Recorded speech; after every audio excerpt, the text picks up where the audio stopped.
Salut les oracles, nous sommes tous des oracles. Aujourd'hui, dans la communauté de l'oracle, nous allons parler de comment mettre le mental au service du cœur. Je suis Caroline. Et je suis Éloi. Nous sommes ensemble depuis plus de 8 ans et nous avons dépassé le plus gros challenge de toute relation, passer du couple blessé au couple sacré.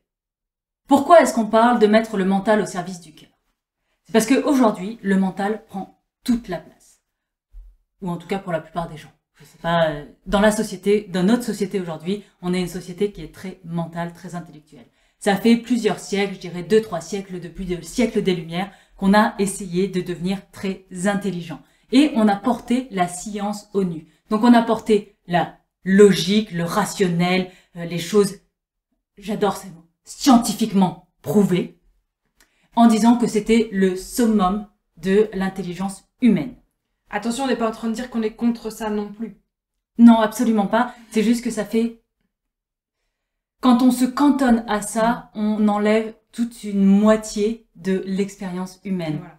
En enlevant cette moitié d'expérience humaine, on a abouti à créer une société rationnelle et froide, basée sur des chiffres et des calculs de l'analyse. Et on arrive du coup à des aberrations qui sont très peu humaines. Comme par exemple dans une entreprise qui licencie des employés, non pas parce que l'entreprise est en danger ou en péril financier, mais simplement parce que les chiffres de l'année, du semestre, sont inférieurs aux chiffres du semestre précédent et ça plaît pas aux actionnaires. C'est très condescendant ce que je suis en train de dire et j'en suis navrée, mais c'est quelque chose qu'on a vécu nous en étant en multinationale et qui m'a horripilé au plus haut point, c'est de dire « Ah, mais tu comprends, mes parts de marché sont moins bonnes que le concurrent, donc on va virer 3 personnes. » Là encore, on n'était pas trop mal, mais on a pu voir même le chiffre d'affaires augmente, mais les prévisions sont pas sûres, autant virer des gens. Ou le chiffre d'affaires augmente en valeur, en valeur nette, mais par rapport à l'année dernière, comme le profit il est un peu plus bas, coupons les coûts, coupons des têtes. Ok, ça m'énerve, on passe à autre chose. Donc tu vois, quand tu mets le mental à la barre de tout, on arrive vraiment à ces aberrations-là, on arrive à quelque chose qui est vraiment froid, et ça va ressembler à des sociétés très orwelliennes. Donc 1984, si t'as pas vu, et si t'as pas lu surtout. Tu peux le voir si t'es feignant, tu peux le lire, c'est mieux. Mais si t'as pas lu ce genre de livre, je t'invite vraiment à les lire parce que c'est ce genre de société que ça crée, le mental. Donc on n'est pas en train de te dire que le mental c'est mal, parce que le mental c'est utile, on en a besoin. Pourquoi? Parce que c'est ce qui nous permet de nous mettre en action dans le monde. Mais par contre, c'est un très mauvais outil de décision.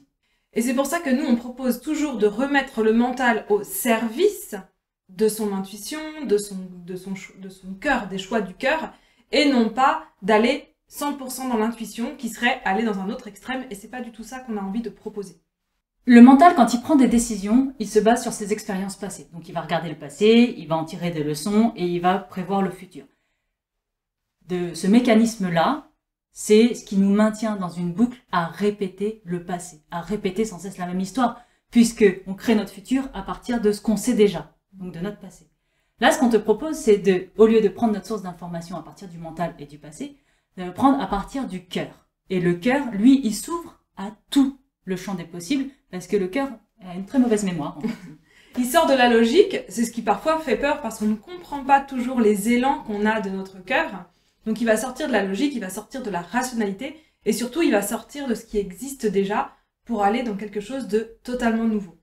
C'est ce qui nous permet donc d'évoluer et de grandir en tant qu'être spirituel et qu'être humain sur Terre.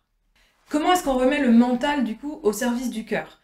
La première chose, ça va être d'entendre les messages de notre cœur, de notre intuition, les élans qu'on a intérieurs, donc d'être capable de les entendre, et ensuite d'agir en fonction de ça. Et c'est là que le mental va être utile, c'est qu'il va nous permettre de nous obéir à nous-mêmes pour mettre en action nos messages, nos élans intuitifs. Parce qu'une intuition qui n'est pas suivie, bah, clairement, elle sert à rien. Donc l'idée, c'est vraiment de se mettre en action en lien avec nos intuitions grâce au mental qui, je te le rappelle, est un très bon outil pour l'action. Si c'est quelque chose que tu as envie de faire avec nous, on te met le lien en description et tu regardes notre formation qui s'appelle Inspiration, qui est donc là pour t'aider à remettre le mental au service de ton intuition. Et nous, on se dit à très vite dans la communauté de l'oracle.